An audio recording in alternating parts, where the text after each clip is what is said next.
Burung elang yang hebat itu terbangnya sendirian. Singa yang hebat juga berburu sendirian. Jiwa yang hebat berjalan sendirian, tapi sendirian bersama Tuhan. Dari kalimat ini mungkin bisa jadi rangkuman semua yang di depan tadi, bahwa kesendirian itu hebat kalau rumus dan dosisnya tepat.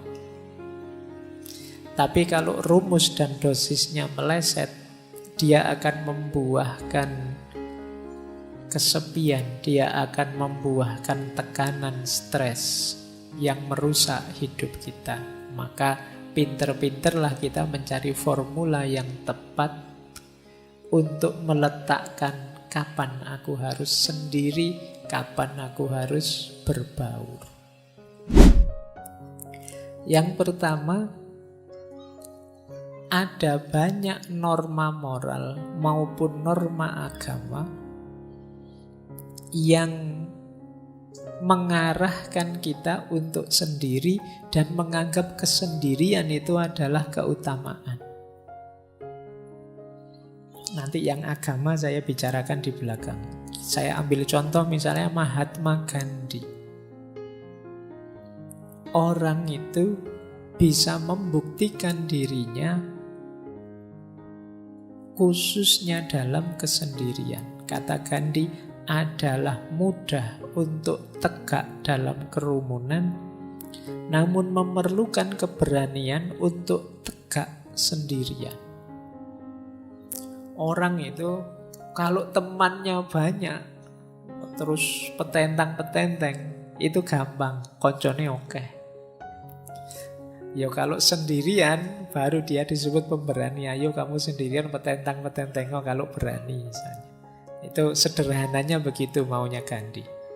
Orang itu bisa tegak sendirian baru dia hebat. Kalau sekedar tegak bareng temannya ya belum.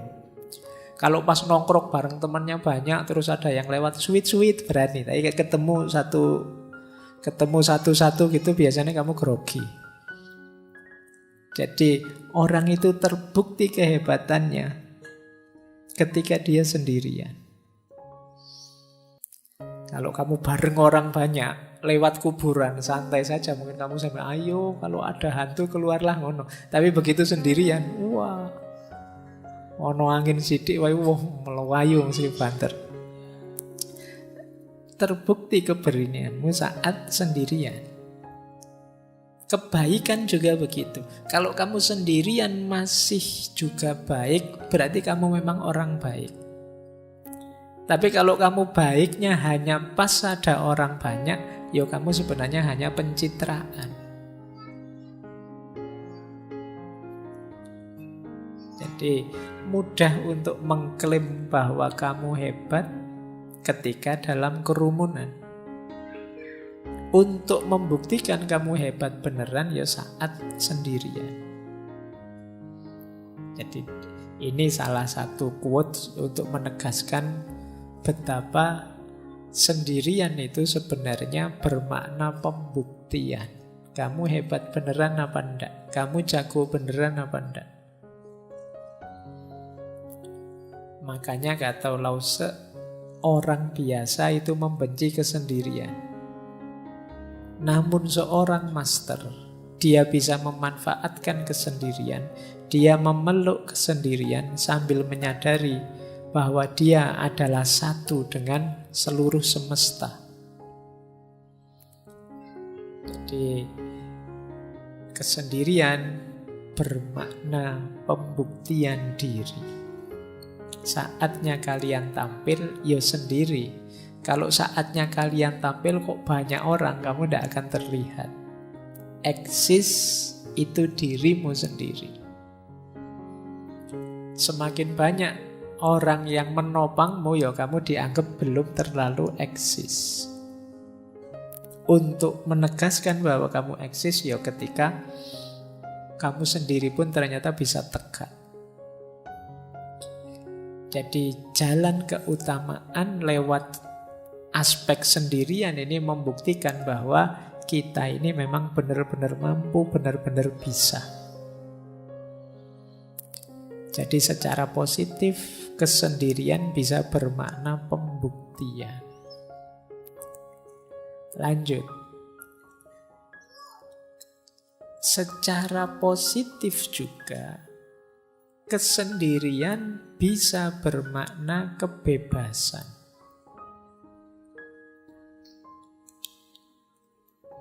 Tadi sudah sekilas dijelaskan di Sartre bahwa hadirnya orang lain itu seringkali membelenggu kita.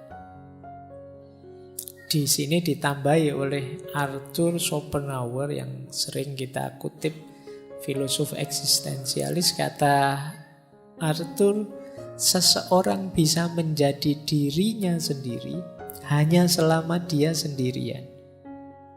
Dan jika dia tidak menyukai kesendirian, dia tidak akan menyukai kebebasan. Karena hanya ketika dia sendirian, dia benar-benar bebas.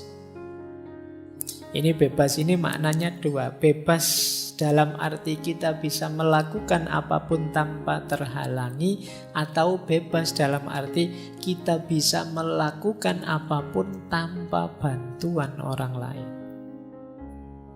Jadi ini pembuktiannya lewat apa? Lewat kesendirian. Mampu apa tidak sendirian. Dan diilustrasikan dengan unik oleh Leonardo da Vinci. Kata Leonardo da Vinci, jika engkau sendirian, engkau sepenuhnya memiliki dirimu sendiri. Jika engkau ditemani oleh satu pendamping, engkau hanya memiliki sebagian dari dirimu sendiri, bahkan kurang, sebanding dengan kesembronoan perilakunya. Dan jika engkau memiliki lebih dari satu pendamping, engkau akan jatuh lebih dalam ke dalam penderitaan yang sama. Kalau kita sendiri, kita memiliki diri kita utuh. Tapi kalau ada teman satu saja, ya kita memiliki diri kita setengah. Yang setengah miliknya teman tadi. Kita kan berusaha mengadaptasikan dengan teman. Misalnya teman kita, saya itu tidak seneng lihat orang pakai baju merah, yo. Padahal kita pengen pakai baju merah karena bareng teman ini, akhirnya kita nego tidak pakai baju merah. Kita tinggal setengah. Ada teman kok nginep di kos, tiba-tiba bilangnya, saya kalau lampu nyala tidak bisa tidur. Sementara kita kalau tidur lampunya nyala. Kita tinggal setengah diri kita. Itu kalau temennya satu. Kalau temennya 3, diri kita tinggal 1/4. Nego dengan 4 teman ini mungkin maunya beda-beda. Saya tidak bisa tidur kalau tidak lampu disco. Saya tidak bisa tidur kalau tidak lampu, misalnya. Apa tidak puyeng kamu? Akhirnya semalam tidak tidur itu mikir lampu. Jadi semakin banyak orang ya semakin banyak negosiasi. Kalian harus menemukan intersubjektivitas, kesepakatan bersama. Semuanya bilang saya tidak bisa tidur kalau begini, saya tidak bisa tidur kalau begitu. Ya sudahlah, kita semua malam ini tidak usah tidur. Kita ngobrol saja. Ini negosiasi. Dalam hidup bersama memang begitu.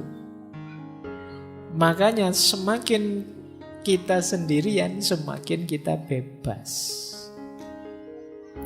Ya meskipun tidak harus dengan kalimat orang lain adalah neraka, seperti yang disampaikan oleh Sartre. Jadi makna positif kedua, kalau tadi kan kesendirian itu pembuktian diri, kalau ini kesendirian itu kebebasan. Semakin kita sendiri, semakin kita bisa bebas. Baik. Hujan kah? Bukan. Kita lanjutkan. Yuk. Nah, pembuktian diri sudah, kebebasan sudah. Makna positif kesendirian selanjutnya adalah pemenuhan diri. Pemenuhan diri itu maksudnya kita ingin jadi apa? Kita ingin membuat diri kita selevel apa? Itu sebagian besar jalurnya adalah kesendirian. Contoh misalnya, saya ambil quote-nya Picasso. Kata Picasso, pelukis aliran kubisme yang terkenal sekali, tanpa kesendirian yang luar biasa, tidak ada pekerjaan serius yang mungkin dilakukan. Kalau kalian garap skripsi kan sendirian. Kalau pas temenmu banyak di kamar, ndak jadi garap skripsi. Ngobrol mesti. Saya ndak sendirian, juga ndak banyak teman Pak. Berdua Pak. Kalau berdua ndak jadi skripsi. Mungkin jadi yang lain.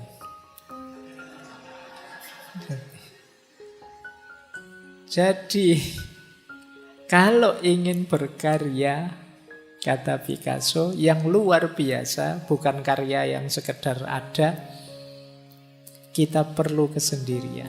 Tanpa kesendirian yang luar biasa, tidak ada pekerjaan serius yang mungkin dilakukan. Dan ini dikuatkan oleh Buddha. Kalau ini spiritualitas, tidak ada yang menyelamatkan kita kecuali diri kita sendiri. Tidak ada yang bisa, tidak ada yang mungkin bisa. Kita sendiri harus menempuh jalan itu. Ini dalam dunia spiritual juga begitu. Kalau kita tidak berjalan menuju Allah sendiri, sehebat apapun guru kita, sedahsyat apapun torekot kita, aliran kita, tidak terlalu manfaat. Kalau kitanya sendiri tidak jalan. Jadi perjalanan spiritual pun sendirian. Meskipun ada yang ngasih petunjuk, ada yang nuntun, ada yang menemani, tapi masing-masing berjalan di jalannya sendiri-sendiri. Tidak bisa diwakilkan. Tidak bisa kok, saya sudah berguru pada ustadz ini atau ulama ini, kan sudah Pak, ulama saya hebat sekali Pak, selesai sudah. Ya enggak. Kalian harus berjalan sendiri di jalan yang ditunjukkan oleh beliau. Tidak bisa diwakilkan. Jadi perjalanan spiritual pun ternyata juga perjalanan yang sendiri. Bahkan katanya Orhan Pamuk, yang teman-teman mungkin pernah baca novelnya, beliau novelis dari Turki. Kata beliau, aku butuh sakitnya kesepian untuk membuat imajinasiku berhasil. Nah, mungkin kalau ada teman-teman yang ingin jadi sastrawan, nulis novel, coba nikmati sakitnya kesepian. Kata Pamuk, justru di situ imajinasiku main liar dalam kesepian. Ya, karena memang kalau banyak teman, saya tidak membayangkan apa kalian bisa nulis novel kok terus banyak teman ramai sambil ngobrol, sambil ngopi, sambil itu tidak jalan. Jadi imajinasi kita hidup dalam sakitnya kesepian, itu kata Pamuk. Bahkan kata Goethe, dulu pernah kita bahas beliau, jiwa yang melihat keindahan terkadang secara otomatis berjalan sendirian. Orang yang menemukan sesuatu yang indah, biasanya dia tidak pakai mikir lagi, ingin meraih yang indah itu, meskipun banyak orang lain menganggap itu tidak indah. Tapi karena aku sudah menemukan keindahannya, ya otomatis aku terdorong untuk bergerak ke sana. Jadi jiwa yang melihat keindahan terkadang berjalan sendiri. Berjalan sendiri otomatis mengejar keindahan itu. Jadi makna positif dari kesendirian yang ketiga adalah pemenuhan diri. Teman-teman punya cita-cita apapun, keinginan apapun untuk diwujudkan, mau tidak mau satu-satunya jalan harus siap sendirian. Siap mengambil momen untuk sendiri mewujudkan keinginan itu. Makanya makna ketiga pemenuhan diri. Jadi dalam kesendirian kita mewujudkan apa yang kita inginkan. Hanya dalam sakitnya kesepian imajinasi kita hidup. Tanpa kesendirian tidak ada pekerjaan serius bisa kita lakukan.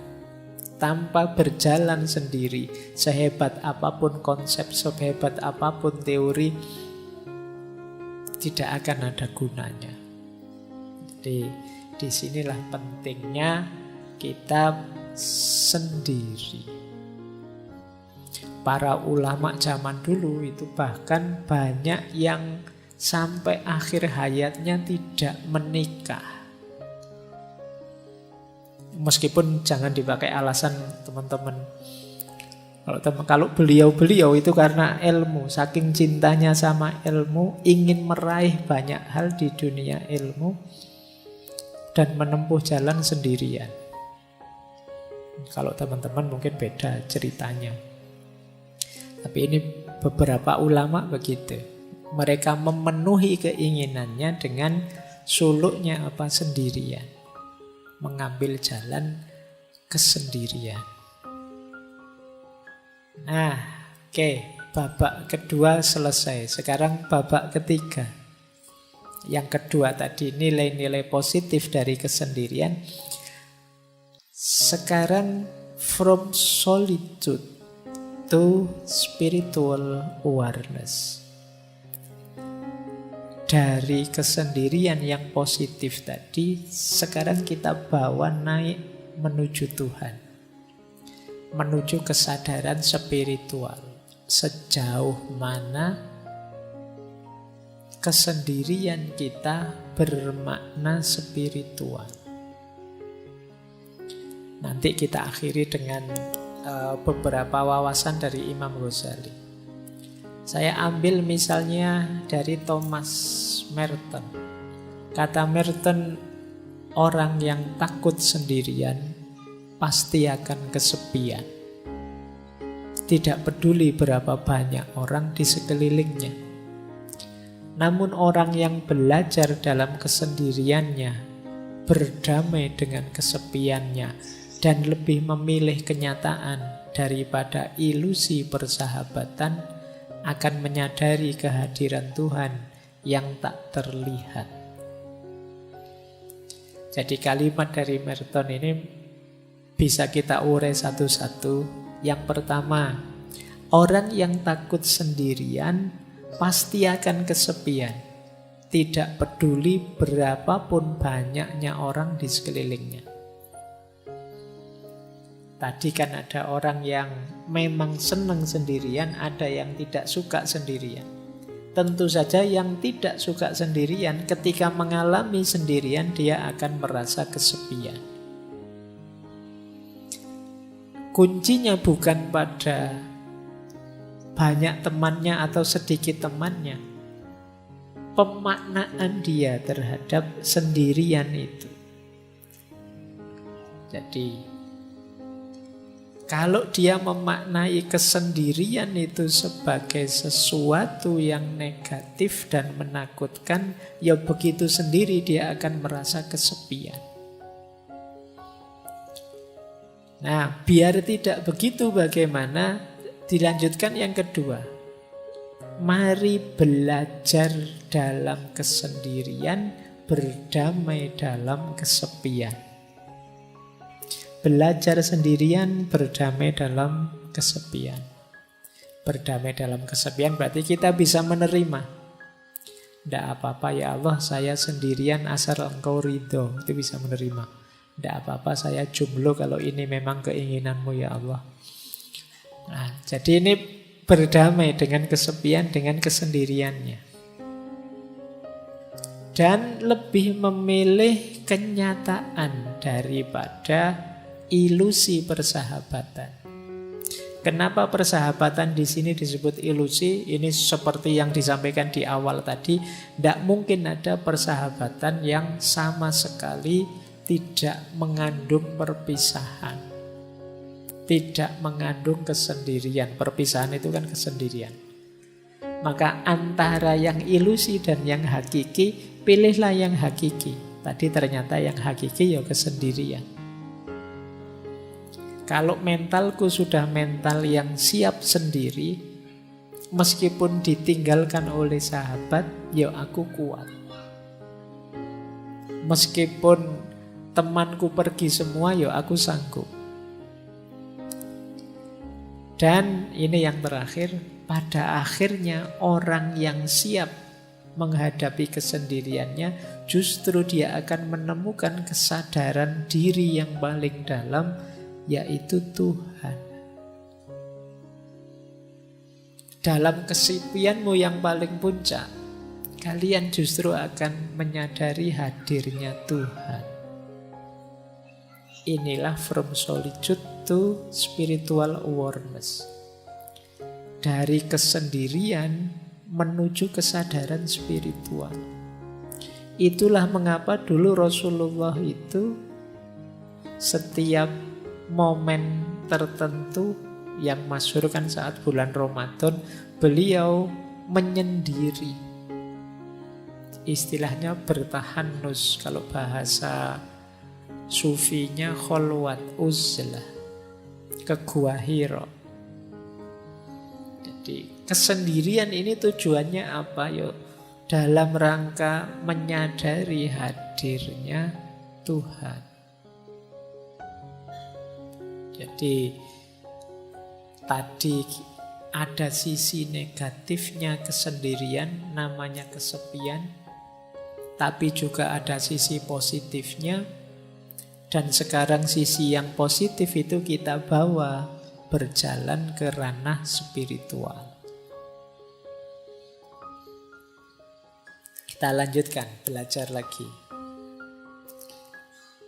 Kata Osho lagi tadi, Osho sudah kita kutip ya.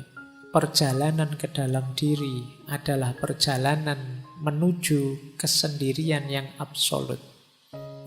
Engkau tidak dapat mengajak orang lain ke sana bersamamu.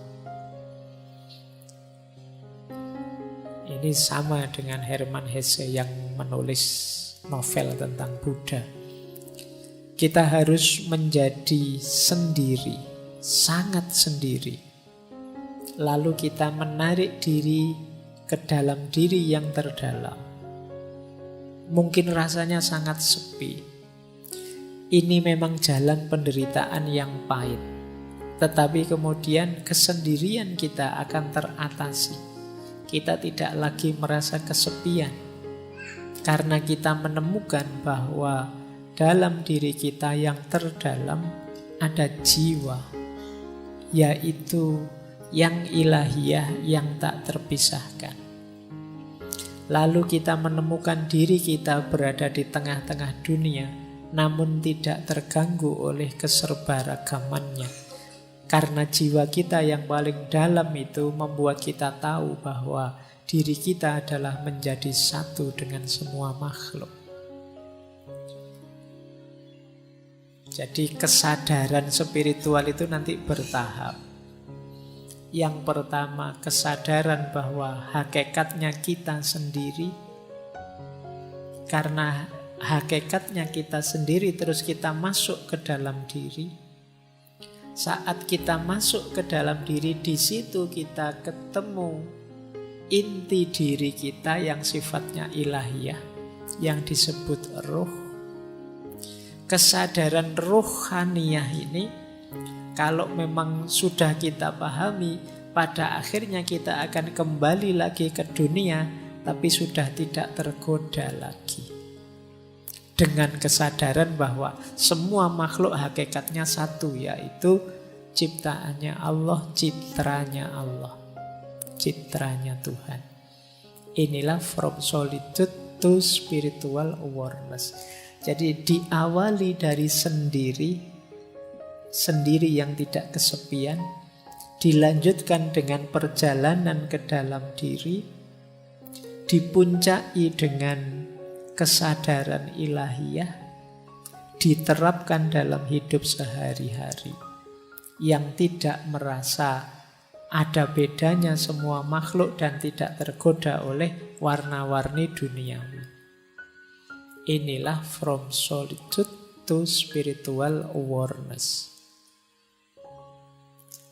Konkretnya apa kalau dalam dunia tasawuf? Uzlah. Ada 3 istilah dalam dunia tasawuf yang dekat dengan uzlah. Ya, yang pertama uzlah itu sendiri, yang kedua zuhud, yang ketiga kholwat. Zuhud itu kondisi jiwa yang tidak tergoda oleh hal-hal duniawi. Kalau uzlah itu menjauhkan diri dari keramaian, kalau kholwat itu memisahkan diri dari keramaian, berdua dengan yang dicintai, yaitu Allah. Jadi uzlah itu menjauhnya, kholwat itu berduaannya. Kemudian dari sini bisa melahirkan jiwa yang zuhud, jiwa yang tidak tergoda oleh hal-hal duniawi. Jadi ternyata kesendirian tadi bisa jadi, kalau bahasa tasawufnya, salah satu mode suluk perjalanan kita untuk menuju Allah. Jadi yang tadi berawal dari kondisi jiwa, psikologi kita, ternyata bisa kita manfaatkan untuk perjalanan ilahiyah. Kesendirian kita ternyata bisa bermakna spiritual. Kita lihat ya, ini ayatnya.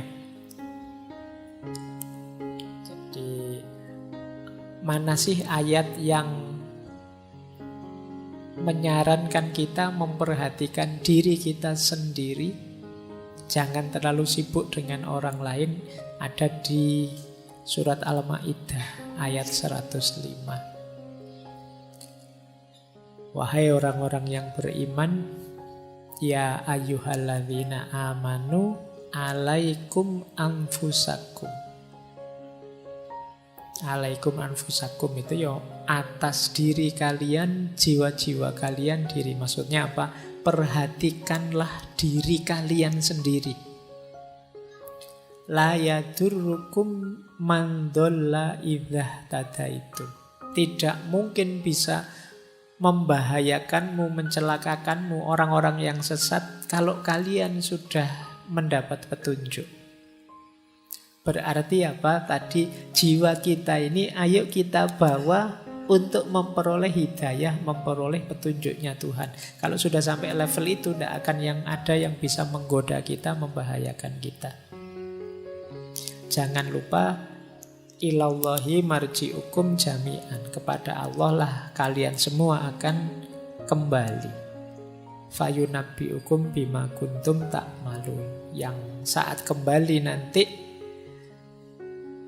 akan diberitahu kalian apa saja yang sudah kalian kerjakan. Jadi ayat ini menegaskan keutamaan ayo memperhatikan diri kita sendiri dulu, sendirian dulu, sampai kita kuat, sehingga tidak ada yang bisa menggoda kita, membahayakan kita, karena kita sudah mendapat petunjuk ilahiyah. Ini biasanya dipakai dalil uzlah. Boleh dicek nanti di Ihya-nya Imam Ghazali. Ini loh keutamaannya uzlah, keutamaannya sendirian. Ya, uzlah di sini boleh kalian ganti kesendirian, boleh kalian ganti jomblo, boleh kalian. Jadi kalau ada tanya ini keutamaannya sendiri. Yang pertama apa? Ada kesempatan lebih banyak untuk beribadah dan bertafakkur. tentu saja kalau banyak teman, terus-terusan bareng orang lain, kesempatan ibadahnya kan bukan tidak ada, tapi terbatas. Untuk bertafakur juga sulit fokus kalau banyak orang di sekeliling kita. Maka sendirian itu nikmat. Jadi kalau teman-teman nanti pulang dari kos-kosan, ya Allah di kamar kos ini sendirian, itu berarti nikmat. Alhamdulillah sendirian. Coba ada teman, aku repot ini harus melayani teman. Jadi kesendirian itu nikmat. Saatnya kalian memperbanyak ibadah, memperbanyak tafakur.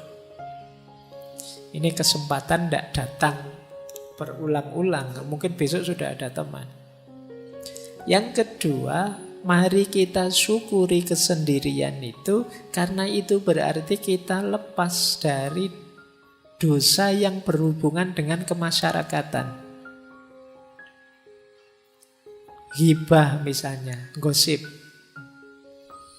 Kalau sendirian kan tidak mungkin gosip. Apa ada orang ngerumpi kok sendirian, kan tidak ono. Mesti ada temennya. Kalau kalian gosip kok sendirian, itu ya namanya bukan gosip. Jadi kita bersih dari ghibah. Kemudian yang kedua, kita tidak kena amanat amar ma'ruf nahi mungkar. Kan kita itu wajib beramar ma'ruf nahi mungkar. Wahai orang-orang, ayo menuju kebaikan, ayo sholat, ayo. Kalau nggak ada orang lain kan ini nggak ada perintahnya untuk mau amar ma'ruf ke siapa, nggak ada orang lain. Yo, kita bebas dari ini. Tapi kalau banyak orang, kita ada amanat untuk amar ma'ruf nahi mungkar. Ini sebenarnya saya ambil dari Ikhya. Yang ketiga, riya. Kita pamer itu kan pada orang lain. Kalau tidak ada orangnya kita tidak pamer. Sedang sendirian saja kan kita tidak pamer.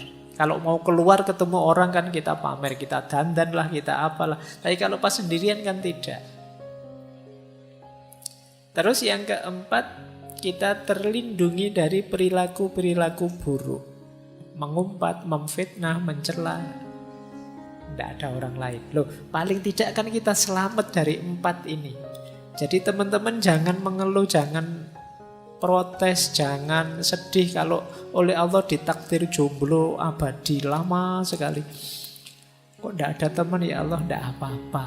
Itu kesempatan kita diberi fasilitas bebas dari dosa-dosa kemasyarakatan.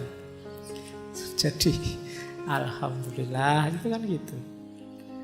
Jadi ini utamanya uzlah, menjauh sebentar, dalam kesendirian kita mendekat pada Allah. Kemudian membebaskan diri kita dari pertengkaran dan perselisihan. Ya tidak mungkin gegeran wong kita sendirian. Juga menyelamatkan kita dari ngobrol yang tidak ada gunanya.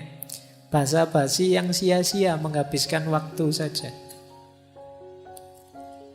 Jadi kalau tidak ada orang lain kan kita tidak mungkin ngobrol yang aneh-aneh. Ya sudah, apa-apa ya to the point saja, sudah sesuai yang kita inginkan. Ya kalau mau ibadah ya ibadah, mau tafakur ya tafakur. Kemudian untungnya uzlah juga menyelamatkan diri dari gangguan dan godaan orang lain.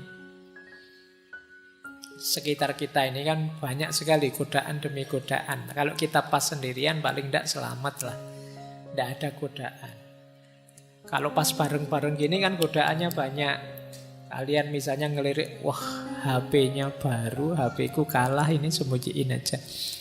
Ini kapan ya aku bisa beli HP baru? Tadi nggak mikir gitu, sekarang jadi mikir itu. Waduh, temanku sekarang sudah sukses, kapan ya aku suksesnya? Tadi nggak mikir itu, sekarang mikir itu.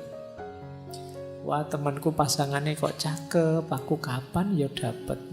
Itu karena berinteraksi.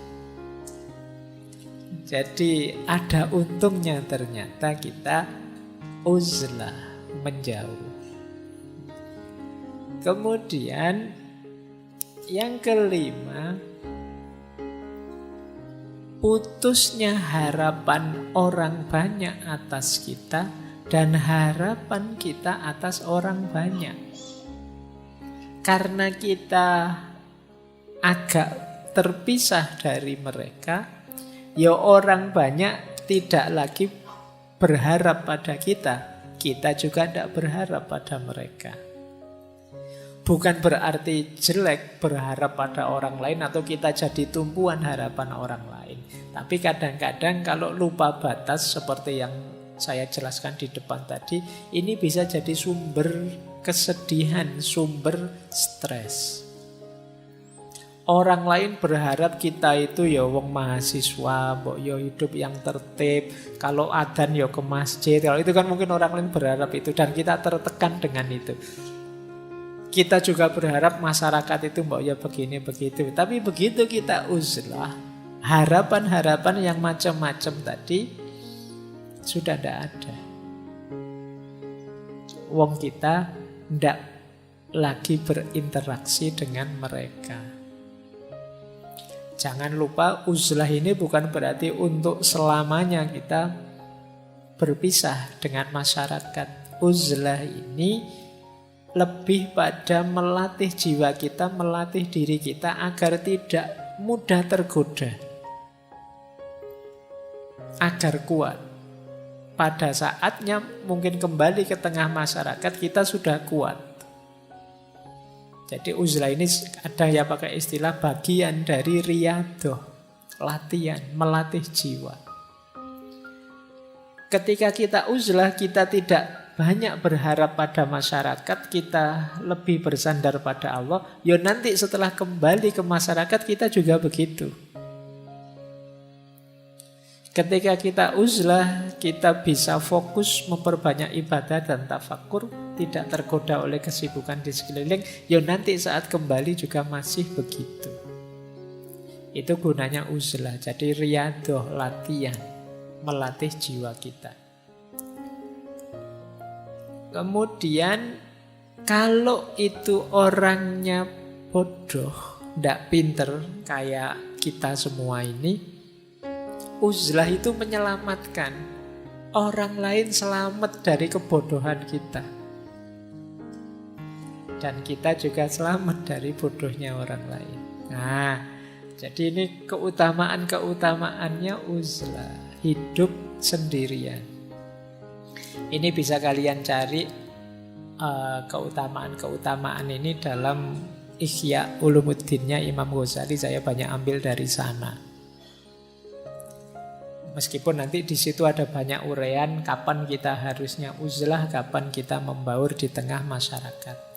Tapi itu mungkin lengkapnya kita jelaskan minggu depan. Tapi malam hari ini kita sadari dulu bahwa ternyata kesendirian itu indah, kesendirian itu positif, kesendirian itu bisa membuahkan banyak manfaat untuk hidup kita.